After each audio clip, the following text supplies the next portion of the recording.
தமிழில் பொறுத்த வரைக்கும் ஒரு 2 ஜானர் நல்லா ஓடுறோம். ஒன்று பேய் படம்.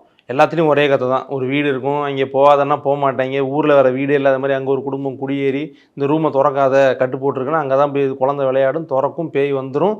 கடைசியில் பேயே ஒரு கட்டத்துக்கு மேலே எப்பா நீ ஆளை விடுங்கடாங்கிற மாதிரி போயிடும். அது நீ விட்டுருங்கடா எப்பா. அது வந்து பார்ட் 1, 2, 3ங்கிறப்ப நம்ம தமிழ் சினிமாவில் பேய் கதைகளுக்கு வந்து எப்பயுமே வந்து ஒரு மதசார்பின்மை இருக்கும். ஃபஸ்ட்டு இந்துக்களை வச்சு தான் பேய் விரட்டணும்னு இல்லை. டக்குன்னு ஒரு பாய் வருவார், விரட்டுவார். டக்குன்னு ஃபாதர் வருவார், விரட்டுவார். இன்னும் வந்து ஜெயின மதம், சீக்கிய மதம், பௌத்த மதம் இந்த மாதிரி நம்ம போல அது அந்த அந்த வரைக்கும் எக்ஸ்பேண்ட் ஆகலை.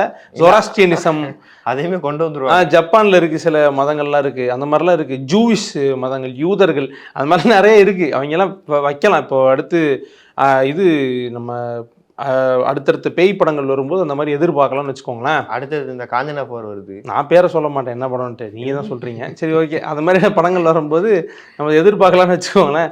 அப்படி ஒரு மதசார்பின்மை வந்து பேய் படங்கள்ல இருக்கும். இன்னொரு ஜேனர் வந்து ஆப்வியஸாக கமர்ஷியல் ஜேனர் தான்.